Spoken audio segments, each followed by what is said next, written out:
অধিকারী নিবাস শান্তিকুঞ্জে এলেন কলকাতা হাইকোর্টের অবসরপ্রাপ্ত বিচারপতি অভিজিৎ গঙ্গোপাধ্যায়। মঙ্গলবার সন্ধ্যা 7টা নাগাদ অধিকারী নিবাস শান্তিকুঞ্জে পৌঁছন। প্রায় 45 মিনিটেরও বেশি সময় ধরে কাঁথির বর্ষিয়ান সাংসদ তথা শুভেন্দু অধিকারীর বাবা শিশির অধিকারীর সঙ্গে আলাপ আলোচনা করেন। আমরা এখন কথা বলছি।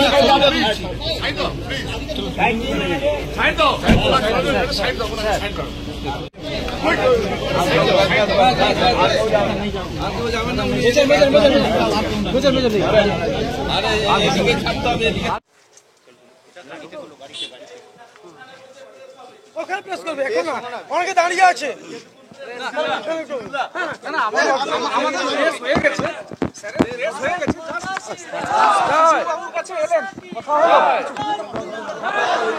আমার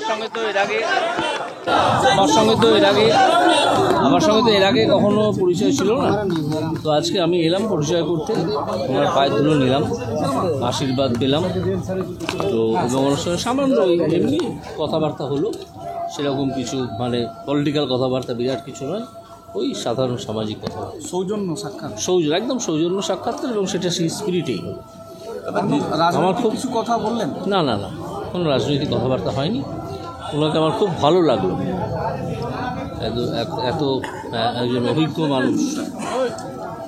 স্যার, যে জায়গা থেকে আপনি প্রার্থী হচ্ছেন সেই জায়গায় না হচ্ছে না, আমি এখনো জানি না। এই প্রশ্নের উত্তর একমাত্র দেওয়া যাবে প্রার্থী তালিকা ঘোষণার পরে। না, দেয়াল লিখন তো আর প্রার্থী তালিকা নয়। তাহলে কতটা আশা যেখান থেকে দাঁড়াবেন যদি তমলুক হয়? না, যেখান থেকে যখন দাঁড়াবো তখন আমি অবশ্যই এই প্রশ্নের উত্তর দেবো।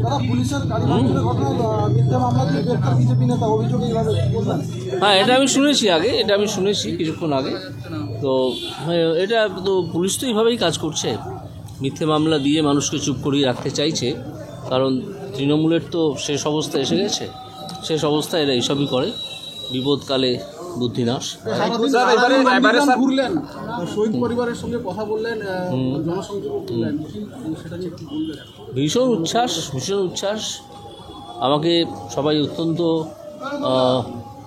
বুকে টেনে নিলেন, অত্যন্ত ভালোভাবে। আর দেখে যেটা মনে হলো যে একটা ওয়েভ যেন তৈরি হয়েছে, যাতে অনেক উলটপালট হয়ে যাবে। এটা মনে হচ্ছে একটা ওয়েভ তৈরি হয়ে গেছে, অন্তত আমি যেখানটা ঘুরলাম সেখানটাতে। এতদিন বিচার প্রক্রিয়ার সঙ্গে যুক্ত ছিলেন, আজকে মানুষের মাঝে এই অনুভূতিটা কেমন? এই অনুভূতিটা চমৎকার। একটা বিচার প্রক্রিয়াতে একদম সম্পূর্ণ আলাদা একটা ব্যাপার। আপনার অনেকেই সেই অভিজ্ঞতা আছে। তো সেখান থেকে বেরিয়ে এসে মানুষের আদালতে চলে আসা, মানুষের কাছে একটা কথাবার্তা বলে কিছু একটা মানুষ কি বিচার করতে চান সেটা জানা, এটা একটা অত্যন্ত আমার কাছে কৌতূহলোদ্দীপক বিষয়, খুব কৌতূহলোদ্দীপক বিষয়। সেই কৌতূহল আমার আস্তে আস্তে আরও বাড়ছে, যে মানুষের চাহিদা কীরকম, মানুষ কী মন্তব্য করতে চান, কি বলতে চান। রাজনীতিবিদ, সেই জায়গায় আপনি রাজনীতির কিছু নিলেন?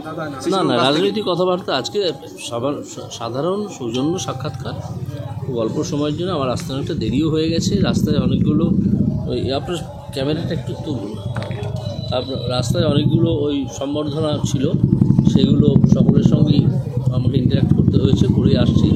একটু দেরি হয়ে গেছে, তাই ওনাকে আর বেশি বিরক্ত করলাম না। না হলে অনেক কথাই হয়তো হতে পারতো, পরে আসবো, এসে তখন ওনার সঙ্গে অনেক 42টা আসন কতটা পাওয়া হবে?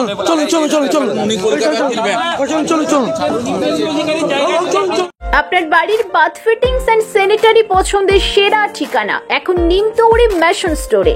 জাকুয়ার অ্যান্ড ইস্কো সাউথ বেঙ্গলের সবথেকে বড় ডিসপ্লে সেন্টার এখন নিমতৌড়িতে। আপনার বাথরুম সাজিয়ে তুলুন Jaquar and IISCO complete bathroom solution দিয়ে। যোগাযোগের ঠিকানা নিমতৌড়ি ম্যাশন স্টোর, ডিএম অফিসের বিপরীতে। কল করুন 7719356412 এই নম্বরে। শর্তাবলী প্রযোজ্য। নিজের বাড়ি মানেই মাথার উপর নিশ্চিন্ত ছাদকে রক্ষা করুন রোদ বৃষ্টির যাবতীয় প্রকোপ থেকে। আপনার বাড়ি নতুন হোক বা পুরনো, pen doctor leak guard vaccine, যা প্রিমিয়াম ওয়াটারপ্রুফিং সার্ভিসের মাধ্যমে বহু বছর সুরক্ষিত রাখে আপনার ছাদকে। বিশদে জানতে এখনই ফোন করুন।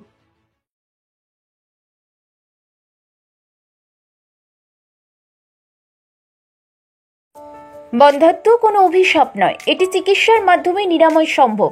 পূর্ব মেদিনীপুরের সর্বপ্রথম টেস্ট টিউব বেবি সেন্টার এখন তমলুকে। যোগাযোগের ঠিকানা উত্তরণ ইনফার্টিলিটি ক্লিনিক প্রাইভেট লিমিটেড, পদুম বসান, আদি মোহিনী মোহন কাঞ্জিলালের পাশের গলিতে। যোগাযোগ 9679225556 এই নম্বরে। আপনার বাড়ি কিংবা অফিস সাজিয়ে তুলুন সাউথ এশিয়ার সব থেকে বড় ফার্নিচার প্রস্তুতকারক দামরো অ্যান্ড পিয়েস্ট্রা ফার্নিচার এখন নিমতৌড়িতে। অত্যাধুনিক মানের ফার্নিচারের সম্ভার নিয়ে মধ্যবিত্তের নাগালের মধ্যে প্রিমিয়াম কোয়ালিটির ফার্নিচার মানেই দামরো অ্যান্ড পিয়েস্ট্রা। যোগাযোগের ঠিকানা নিমতৌড়ি ম্যাসন স্টোর, ডিএম অফিসের বিপরীতে। কল করুন 7719356412 এই নম্বরে। শর্তাবলী প্রযোজ্য।